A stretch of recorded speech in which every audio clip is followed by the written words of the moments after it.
Bonjour, bienvenue sur Boost Media et aujourd'hui je vous présente le Nissan Ariya 2023, soit le premier VUS complètement électrique chez Nissan. Alors avant de commencer la vidéo, je tiens à vous informer d'une petite erreur que j'ai faite dans la vidéo précédente, soit celle de la revue du Toyota Grand Highlander 2024. J'avais expliqué que l'écran de 12,3 pouces n'est pas standard sur toutes les versions du Grand Highlander et qu'on ne peut pas avoir la navigation et autre chose sur le même écran. C'était une information erronée. Alors, je remercie à TGC 6744 d'avoir pointé cette erreur-là. Alors, donc, l'écran est effectivement standard sur toutes les versions et on peut avoir deux écrans sur le même écran, soit la navigation ou la radio, par exemple. Je tiens aussi à remercier le groupe Bocage Nissan qui me permet de filmer ce super petit VUS, ce curieux petit VUS que je vais pouvoir vous présenter en son entièreté dans la vidéo. Alors un grand merci à eux et maintenant on peut passer à la vidéo.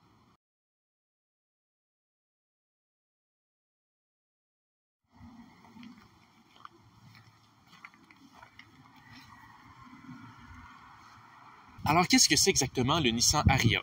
Eh bien, c'est la réponse de la marque japonaise aux différents VUS électriques qui sortent un peu partout sur la planète. Je pense entre autres au Tesla Model Y, au Kia EV6 et au Hyundai Ioniq 5 qui sont des directs compétiteurs à ce véhicule-là. Alors, ça nous donne donc un VUS électrique, le Nissan Ariya. Alors, avec le Nissan Ariya, il y a franchement beaucoup de versions disponibles. Alors, je vais vous les donner une par une et ensuite, je vais inscrire le prix et l'autonomie des différentes versions du véhicule. Il y a le Venture, le Engage, le Evolve, le Platinum et finalement le Premier.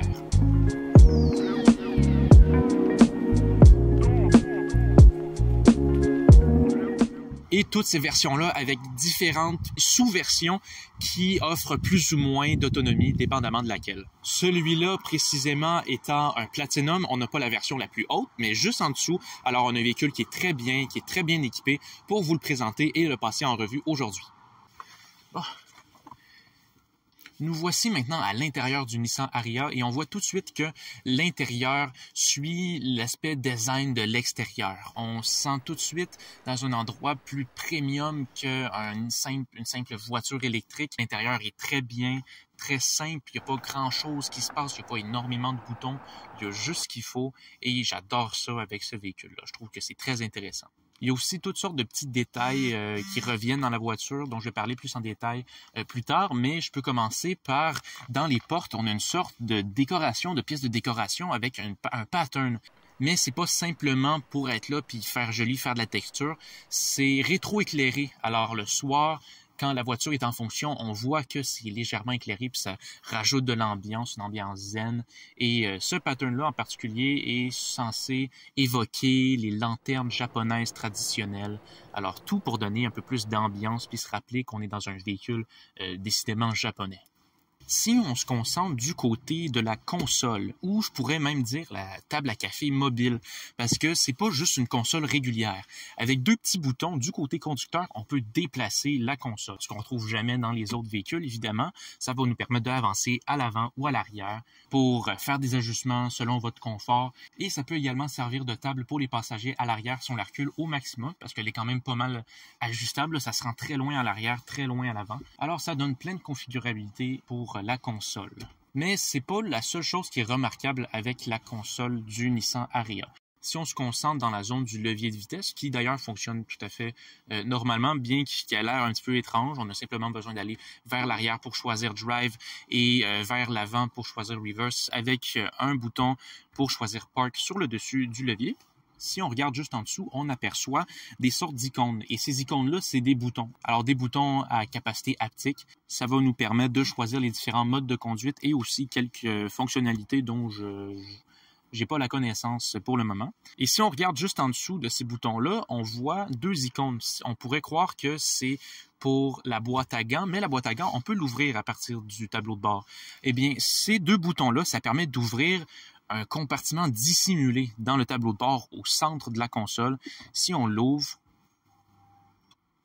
on a un compartiment dissimulé qui se révèle et qui donne de l'espace pour ranger des choses de valeur comme des papiers, des bijoux ou un téléphone, quoi que ce soit vous avez de valeur, dissimulé à l'abri des regards et des voleurs. On a également un espace pour 2 porte-gobelets de taille tout à fait décente. Et si on regarde en dessous de l'appui-bras, on a l'espace pour le chargeur de téléphone sans fil et un autre endroit pour un petit peu d'espace. Il est important de remarquer qu'il y a des sortes de petites pétales dans ce petit compartiment-là pour rappeler un peu l'esprit japonais du Nissan Ariya et aussi là, le côté éco-responsable du véhicule électrique. Si on regarde plutôt du côté du tableau de bord maintenant, on remarque le même type de bouton que dans la console, sauf que cette fois-ci, ça va être pour tout ce qui est du contrôle du climat. Et je tiens à faire remarquer quelque chose, un important point, c'est que, quoique très joli ces icônes-là, je me demande si ça va pas finir par s'user avec le temps, parce que c'est comme avec n'importe quel véhicule usagé, le plastique finit par s'user.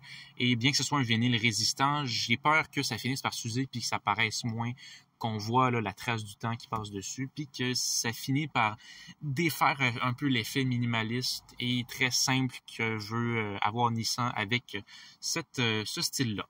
Mais ça sera évidemment à vérifier dans plusieurs années. Pour le moment, on a un véhicule qui est neuf, qui est très joli et un petit design qui se démarque des autres. On a aussi certains boutons physiques. Là. On ne peut pas juste avoir des boutons à capacité haptique. On a en premier lieu le bouton Power pour la voiture et aussi le bouton pour contrôler la radio avec le volume et une petite roulette auto pour contrôler le volume. Flanqué de 2 petits boutons. Le bouton à gauche pour les flashers, les 4 flashers et le bouton à droite pour ce qui est de passer à la précédente ou la prochaine chanson. Maintenant, regardant le haut du tableau de bord et on a là une sorte de grands écrans recourbés qui va nous donner accès à tout ce qui est infodivertissement et aussi le groupe d'instruments. Le contrôle d'instruments, lui, est très fonctionnel. Il lag peut-être un petit peu. Il n'est pas aussi réactif que certains autres véhicules. Je pense notamment au centre d'infodivertissement de Toyota qui est très rapide. Là, on a un petit peu plus de lag, ça prend un petit peu plus de temps, surtout qu'on est habitué avec tout ce qui est téléphone. Mais on a quand même toutes les fonctionnalités dont on a besoin.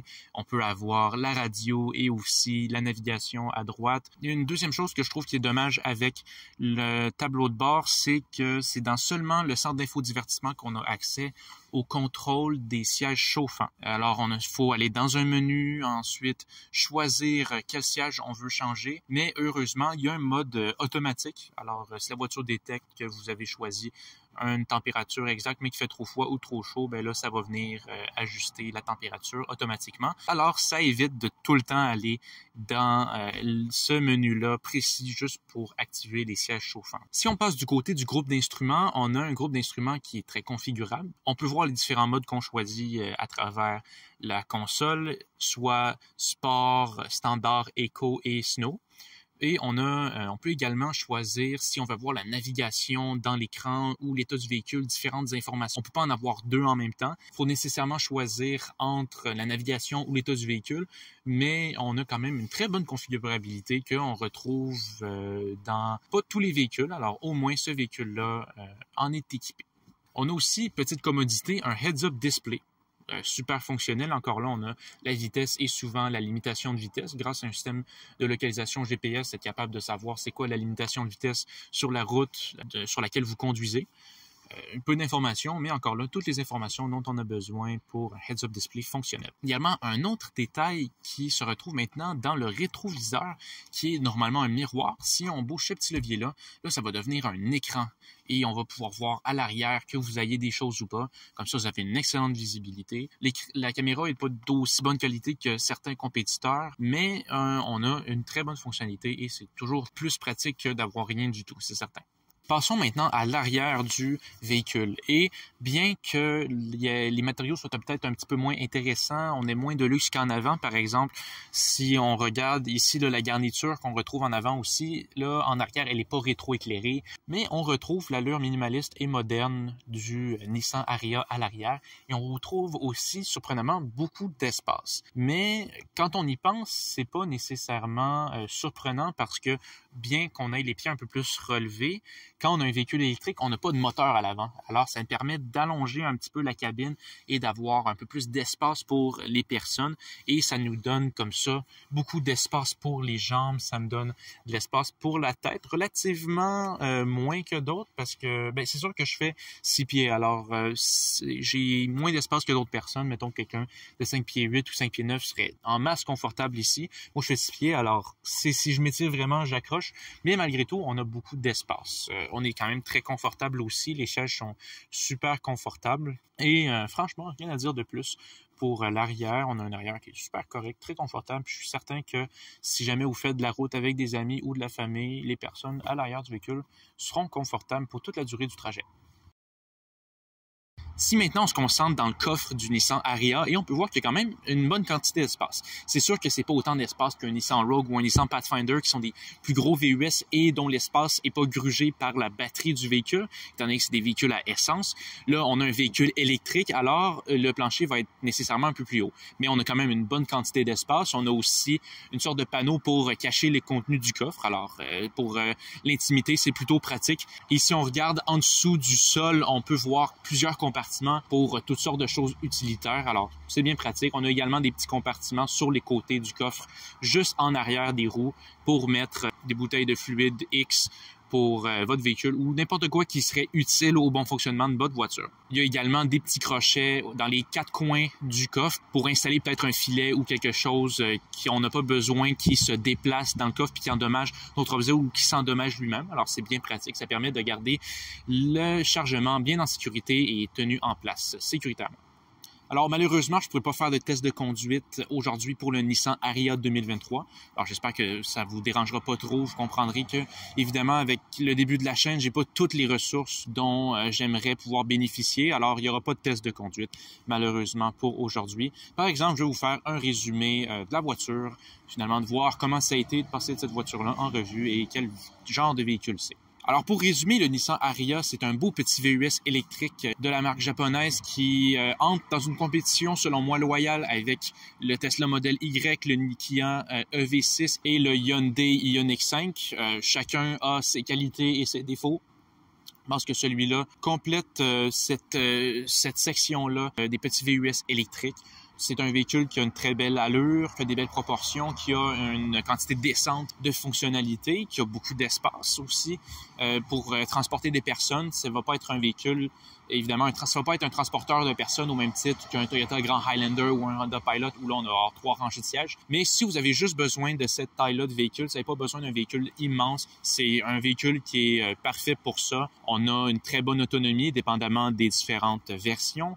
On a un design et un confort qui sont tout à fait adéquats pour le type de véhicule qu'on va avoir. Le système de son, d'ailleurs, j'en avais pas parlé dans la vidéo, mais c'est un excellent système de son. On a un système de son Bose avec la version Platinum. Peut-être pas les autres versions, je l'inscrirai au bas de l'écran, mais avec la version Platinum, on a un très bon système de son Bose.